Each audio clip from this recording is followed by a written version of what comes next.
इस देश का प्रधानमंत्री सबसे भ्रष्ट है, सबसे बड़ा करप्शन तो उसी ने फैला रखा है और करप्शन को उसने एक मतलब कानूनी जामा पहना दिया है।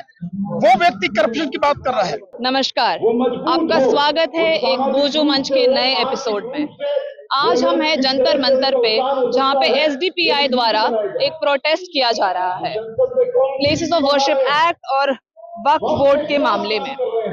अपनी ऑडियंस को बता दें वक्फ बोर्ड होता क्या है, वक्फ प्रॉपर्टीज क्या है। वक्फ अंडर द इस्लामिक लॉ, अगर आपके पास कोई प्राइवेट प्रॉपर्टी है जो आप चैरिटेबल पर्पस या रिलीजियस पर्पस के लिए डोनेट करना चाहते हैं तो आप वो कर सकते हैं। डोनेट करने के बाद वो प्रॉपर्टी वक्फ की हो जाएगी। वक्फ इंडिया का थर्ड लार्जेस्ट लैंड ओनर है आफ्टर रेलवेज एंड आर्मी। वक्फ के पास ऑलमोस्ट 10 लाख एकड़ जमीन है। इस जमीन का मालिक वक्फ होता है, अल्लाह के नाम हो जाती है ये प्रॉपर्टी। अब ये प्रॉपर्टी जब अल्लाह के नाम हो जाती है, उसके बाद जो भी इसका प्रॉफिट आता है ये एक चैरिटेबल कॉज या फिर एक रिलीजियस कॉज के लिए इस्तेमाल किया जाता है। अब 2024 में पहले पार्लियामेंट सेशन में किरण रिजिजू द्वारा एक अमेंडमेंट बिल प्रपोज किया गया, जिसके खिलाफ आज ये प्रोटेस्ट चल रहा है, अमेंडमेंट बिल के खिलाफ। आइए चलिए लोगों से बात करते हैं, प्रोटेस्ट किस बारे में है, किस बारे में क्या उनकी उम्मीदें हैं, क्या मुद्दे लेकर वो आज यहाँ आए हैं। चलिए, हम लोग मोजो मंच से हैं, मोजो स्टोरी हमारा चैनल है। क्या आप हमें बताएंगे आप यहाँ प्रोटेस्ट आज किस मामले में है और क्या हमारे व्यूअर्स के लिए इलैबोरेट करना चाहेंगे आप थोड़ा सा? क्या व्यूअर्स को ये बताना चाहते हैं पूरी देश की जनता को कि संसद में बैठे हुए जो लोग हैं वो जनता के साथ खेल रहे हैं। जिन्हें हमने वहां भेजा है, जनता के जो आम मुद्दे हैं, रोटी कपड़ा मकान स्वास्थ्य शिक्षा, ये सरकार पूरे भारत को खोदने में लगी हुई है। आप देखिए, अभी टिल नाउ हमारे माननीय सुप्रीम कोर्ट का फैसले के बावजूद भी संबल खुद रहा है, गली गली में जाके खोद रहे हैं। जब एक न्यायालय का फैसला है, कोई अभी किसी तरह की जांच नहीं होगी। निचली अदालतों को आदेश दिया है सुप्रीम कोर्ट ने। दूसरा, वक्फ बिल के नाम पर जो तमाशा किया है इन लोगों ने पूरे भारतवर्ष के अंदर, कोई भी एक जो मंत्रालय किसी मंत्री को मिलता है, अल्पसंख्यक विभाग के मंत्री का काम क्या था, वो सच्चर रिपोर्ट को जिस तरह से मिस इंटरप्रिटेशन कर रहे हैं संसद भवन में, वो आदमी को ये बताना चाहिए था कि किस तरीके से सच्चर रिपोर्ट ने ये बताया है कि जो वक्फ की संपत्ति है उस पर सरकार ने भी कब्जा कर रखा है। इसका जवाब ये है कि जब सरकार को क्या काम करना था मंत्रालय से, उसे मजबूत करना था। कोई भी अल्पसंख्यक विभाग जो उसके अंतर में आता है उसमें नीति बनाता है, उसके डेवलपमेंट विकास के लिए उसको किस तरीके से डेवलप करना है। जब सबको मालूम है कि वक्फ काउंसिल बना हुआ है, ये वक्फ काउंसिल, जो वक्फ सेंट्रल काउंसिल का काम क्या है, जो पूरे स्टेट्स के अंदर वक्फ बोर्ड हैं, और यही नहीं, सेंट्रल गवर्नमेंट को और स्टेट गवर्नमेंट्स को वो आदेश दे सकता है कि जिस पे कब्जे हो रहे हैं उन्हें कब्जों को छुड़ाया जाए। हम कैसे उसका रेवेन्यू बढ़ाएंगे? रेवेन्यू बढ़ाने के लिए आपके पास वो प्रॉपर्टी होना चाहिए, उस फिर प्रॉपर्टी को आप यूज कर सकते हैं ना। वक्फ की वो संपत्ति जिस पर कोई भी अपना हक, बाहर का आदमी हो या सरकार हो, कोई भी उस पर अधिकार नहीं जमा सकती। वो वक्फ मतलब ये है, वो ताउम्र कयामत तक वो वक्फ रहेगी। उस जमीन का जो फायदा होगा वो समाज को होगा, उनके उत्थान के लिए होगा, गरीबों के लिए होगा, मजलूमों के लिए होगा, ना कि सरकार की ये मंशा जिस तरह से उन्होंने एयरपोर्ट भेज दिया है, खेल मैदान भेज दिया है, रेलवे को प्राइवेट बॉडी को दे दिया है। ऐसे ही ये जमीनों का खेल खेल रही है सरकार। जो सबसे बड़ी प्रॉब्लम है वो ये प्रॉब्लम है कि ये कोई भी नियत उनकी उसको अच्छा करने की नहीं है। ऑलरेडी आप देखिए, वक्फ का एक जो 1998 के अंदर एक्ट बना हुआ है, 95 के अंदर, सॉरी 95 के एक्ट के बाद में उसमें जो है संशोधन करना था, वो संशोधन भी हो चुका है।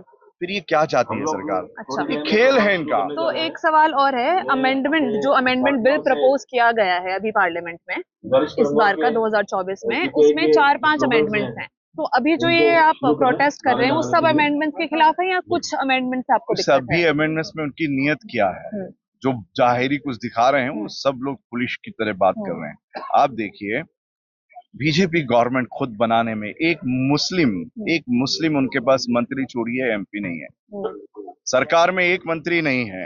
वो ये कह रहे हैं कि आपका जो मुस्लिम्स का जो वक्फ सेंट्रल काउंसिल है या वक्फ बोर्ड है उसमें मुस्लिम आना चाहिए, जबकि हिंदू श्राइन बोर्ड के अंदर कोई मुस्लिम है क्या? ये मुस्लिम ने डिमांड की है क्या? ये धर्मनिरपेक्षता को छोड़कर अराजकता फैला रहे हैं, ये अराजकता फैला रहे हैं। महिलाओं की ऑलरेडी वक्फ बोर्ड में कहीं भी महिलाओं को लेने के लिए मना कहाँ है? ये बोलने वाले अमित शाह केरला में जाके अयप्पा मंदिर में सबरीमाला के साथ खड़ी होकर महिलाओं को मंदिर में जाने के लिए इजाजत नहीं है, वो उनका एजेंडा नहीं है। दलितों को वहां पे जाने की इजाजत नहीं है, वो उनका एजेंडा नहीं है। यहाँ पर क्या कर रहे हैं वो लोग? यहाँ तो महिलाओं को फिर भी अधिकार है, वो चाहे मस्जिद में हो या वक्फ बोर्ड में। तो ये एक खेल है राजनीतिक तौर पर, जो इन्होंने डिमोनेटाइजेशन किया, जो उसमें लाइन लगवाई है, जो जीएसटी का जो ये लोगों ने एक आतंक फैलाया है, ये तमाम जो आतंक फैला रहे हैं ये सत्ता देश के अंदर, वो आतंक को भूलकर आपसी लड़ाई और झगड़े में वो लोग उलझाना चाहते हैं। देखिए, ये प्रोटेस्ट जो चल रहा है वो राइट्स के लिए चल रहा है, जो कॉन्स्टिट्यूशन ने दिया है, और उसमें वक्फ अमेंडमेंट बिल जो आ रहा है उसके खिलाफ है। और मस्जिदें जिसका सर्वे कराया जा रहा है, जबकि ऑलरेडी कॉन्स्टिट्यूशन ने सबकी परमिशंस दी हैं। भाई, ये कब तक इन चीजों को बर्दाश्त किया जाएगा? ये कोई प्लानिंग है, ये कोई एजेंडा है कि जिसको इम्प्लीमेंट करने के लिए सब किया जा रहा है। तो अपने राइट्स को हासिल करने के लिए हर एक को इस डेमोक्रेटिक मुल्क में, देश में हक हासिल है कि वो प्रोटेस्ट करें। अच्छा, जो ये एलिगेशंस हैं कि वक्फ बोर्ड के अंदर जो प्रॉपर्टीज हैं और जो सब कुछ है, इसके अंदर काफी करप्शन चल रहा है, उसके बारे में आप क्या कहेंगे? सर्च रिपोर्ट के हिसाब कौन से सा ऐसा डिपार्टमेंट है कि जिसमें करप्शन नहीं चल रहा है, चाहे वो रिलीजियस हो और चाहे नॉन रिलीजियस हो। तो सबके खिलाफ करना चाहिए था, क्यों नहीं किया जा रहा है? सिर्फ मुसलमानों को क्यों टारगेट बनाया? तो आपके हिसाब से करप्शन कैसे टारगेट होगा, कैसे ये देखिए, अगर जा सकता है? उसके रास्ते हैं, उसके रास्ते हैं, और गवर्नमेंट बेहतर जानता है कि भाई ठीक है, अब उसकी इंक्वायरी कीजिए, जो लोग करप्ट हैं उन्हें पनिश कीजिए। इस वे, ये नहीं है कि आप उसको कब्जा करके सर्च रिपोर्ट के हिसाब से फंड्स का बहुत मिसमैनेजमेंट हुआ है। 2006 की रिपोर्ट है जी, तो उसके बारे में आप क्या कहना चाहेंगे? भाई, फंड्स का अगर वो हुआ है तो कौन जिम्मेदार है? आफ्टर गवर्नमेंट जिम्मेदार है ना, उसी के तो लोग बैठे हुए हैं। तो अपने लोगों को तुम पनिश करो, instead of taking the whole thing. Why don't you punish your own people? Right. Thank you. तो जैसा कि आपने अभी लोगों से भी सुना, उनका ये कहना है कि सरकार के पास और भी इम्पोर्टेंट मुद्दे हैं बात करने के लिए। क्यों सिर्फ वक्फ बोर्ड, क्यों सिर्फ हम मुसलमानों को टारगेट कर रहे हैं? लोगों का यहाँ कहना ऐसा है। अनएम्प्लॉयमेंट हो गया, इन्फ्लेशन हो गया, बहुत मुद्दे हैं जो कि गवर्नमेंट के पास हैं बात करने के लिए। लेकिन Waqf board, places of worship act, जो सिर्फ इसी को टारगेट किया जा रहा है, लोगों को इससे दिक्कत है। आप क्या ये मानते हैं कि करप्शन है वक्फ बोर्ड के अंदर? मैं वक्फ बोर्ड की बात नहीं कर रहा। इस देश का प्रधानमंत्री सबसे भ्रष्ट है, सबसे बड़ा करप्शन तो उसी ने फैला रखा है, और करप्शन को उसने एक मतलब कानूनी जामा पहना दिया है। वो व्यक्ति करप्शन की बात कर रहा है। ये वक्फ बोर्ड का जो कानून है, वक्फ कानून में संशोधन का केवल एक ही मकसद है, और वो मकसद है कि मुस्लिम समाज की जो प्रॉपर्टी है, जो दान में मिली है, जो धर्म के काम के लिए, उसके बेहतरी के लिए, इस प्रॉपर्टी को कैसे अपने कब्जे में कर लिया जाए, कैसे उस प्रॉपर्टी को लूट लिया जाए, केवल इतना सा मतलब है उसका। इसी के सारी चीजें की जा रही है, और इसी के लिए रिपोर्ट और ये जो सारी चीजें जा रही है वो उसी के लिए आ रही है। आपसे मैं ये पूछना चाहूंगी कि जो अमेंडमेंट्स प्रपोज करे गए हैं, उसमें से एक अमेंडमेंट ये है कि 2 मुसलमान औरतों का होना जरूरी है वक्फ की काउंसिल बोर्ड में। तो इस अमेंडमेंट के भी आप विरोध में हैं या समर्थक हैं? ऑलरेडी है। एक्चुअली में प्रॉब्लम ये है कि जो लोग कानून नहीं जानते वो इस बात पे बहस करते हैं कि वक्फ बोर्ड में आप चाहे जिस वक्फ बोर्ड की, राजस्थान में, मेरे यहाँ राजस्थान में 2 औरतें हैं, तो ये कोई बात ही नहीं है, ये मतलब मजाक, लोगों की मजाक की बातें मेरे से मत पूछो, रोज बातें पूछो, वो बेवकूफ़ी की बात है क्योंकि ऑलरेडी वक्त में महिलाएं हो।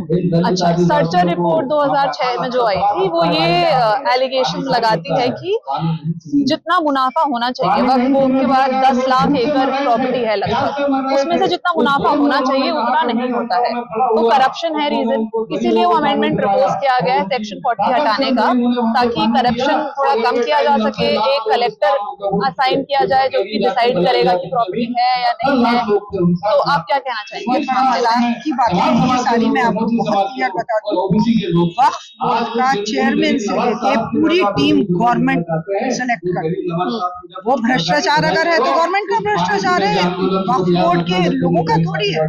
जितने मेंबर्स बनते हैं, चेयरमैन बनते हैं, वो जो सरकार होती है उसके बदले होते हैं, हमारे वाले चुने हुए नहीं होते। इसलिए ये बात वो उन्होंने कही वो सही है, तो भ्रष्ट तो सरकार हुई ना, वक्फ बोर्ड का क्या लेना। तो फिर क्या, कैसे इसको ठीक किया जा सकता है? सरकार अपना हस्तक्षेप छोड़ दे, मुसलमानों के लिए छोड़ दे कि भाई ये अपना काम खुद करेंगे। अगर वो ये छोड़ देंगे तो नेचुरल है कि उनका जो ताकत है वो कम होती है। आप कभी भी कहीं पे भी उठा के देख लीजिए, जो गवर्नमेंट के वक्फ है, उर्दू अकेडमी है, हिंदी ये जितने भी है ना, सारे जितने चेयरमैन, जनरल सेक्रेटरी पूरी टीम जो हुई है वो गवर्नमेंट की आपस में बनाई हुई, चुनी हुई है। तो करप्शन आप कह रही है गवर्नमेंट का ही है अगर एग्जिस्ट करता है तो? आप कुछ समझ जाइए, मुझे क्यों कहलवाना चाह रही हैं? आपको नहीं लगता? 100%। क्या मुद्दे हैं और क्या अभी आप देखिए, जो वक्फ करने में एक्ट है ये मुकम्मल फ्रॉड है। हमारे सारे हुकूक जो तय हैं 1995 में जो एक्ट बना, जो तरमीम हुई वो हो गई, 2013 में जो तरमीम हुई वो हो गई, उसके बाद किसी तरमीम की जरूरत नहीं है। ये जो बिल लाया गया है ये हमारे सारे हुकूक को मार देने का एक खेल है। इनका पेट देश बेचने से नहीं भरा, अब हमारी वक्फ की जायदाद बेच करके ये हमको बेघर करना चाहते हैं। तो 2024 के जो सारे अमेंडमेंट्स हैं बिल में जो प्रपोज आप सबके खिलाफ हैं? एक भी नहीं चाहिए, टोटल रिजेक्ट। ठीक है, ये थे मौलाना आजमी साहब जो कि एक फॉर्मर एमपी रह चुके हैं। इन्होंने अभी स्टेज पर भी 15-20 मिनट का भाषण दिया है कि क्यों सारे अमेंडमेंट्स जो कि वक्फ बोर्ड में हैं, जो प्रपोज किए गए हैं, क्यों ये इन सबके खिलाफ हैं। इनके हिसाब से सब कुछ अनकॉन्स्टिट्यूशनल है और मुसलमानों के अगेंस्ट कोई साजिश रची जा रही है। ये मौलाना आजमी जी का कहना है और काफी जो और लीडर्स आए हैं उनका कहना है। वक्फ एक्ट 1995 में 2024 में अमेंडमेंट्स प्रपोज किए गए हैं जिसके खिलाफ आज ये प्रोटेस्ट चल रहा है। जो अमेंडमेंट्स मोटे मोटे 4 मैं आपको बता रही हूँ क्या हैं। पहला अमेंडमेंट और चेंज ये है कि जो सेंट्रल बोर्ड होगा वक्फ एक्ट और बोर्ड का, उसमें 2 मुस्लिम महिलाओं का होना आवश्यक है। दूसरा, 2 नॉन मुस्लिम होने भी जरूरी हैं। तीसरा, सेक्शन 40 जो कि वक्फ एक्ट का है वो कंप्लीटली रिमूव कर दिया जाएगा। सेक्शन 40 वक्फ बोर्ड को ये अपॉर्चुनिटी देता है, ये पावर देता है कि वो किसी भी प्रॉपर्टी को जाके क्वेश्चन कर सकती है कि ये प्रॉपर्टी वक्फ की है या नहीं, और अमेंडमेंट के मुताबिक इसको हटा दिया जाएगा। लोगों का कहना ये है जो इसको प्रोटेस्ट कर रहे हैं कि गवर्नमेंट के अगर एम्प्लॉइज हैं, अगर गवर्नमेंट का कोई कलेक्टर वहां पर है, कई केसेस ऐसे हैं जहाँ पे वक्फ वर्सेस गवर्नमेंट है, तो अगर सेक्शन 40 हट जाएगा तो क्या गवर्नमेंट का वो एम्प्लॉई गवर्नमेंट के खिलाफ डिसीजन लेगा? चौथा अमेंडमेंट जो कि प्रपोज किया गया है वो है कि चौथे अमेंडमेंट के हिसाब से एक 6 महीने का रजिस्ट्रेशन पीरियड होगा जिसमें आपको वक्फ की प्रॉपर्टी को रजिस्टर करना होगा, और अगर नहीं कर पाए आप उन 6 महीनों में तो वो कैंसिलेशन हो जाएगा। अब जो अपोज कर रहे हैं उनका ये कहना है 6 महीने में आज तक क्या हुआ है, गवर्नमेंट की कौन सी प्रोसेस 6 महीने के अंदर कंप्लीट हो गई है? सर्वे होगा, रजिस्ट्रेशन होगा, 6 महीने में ये हो पाना नामुमकिन है। तो ये अमेंडमेंट के खिलाफ ये प्रोटेस्ट आज चल रहा है।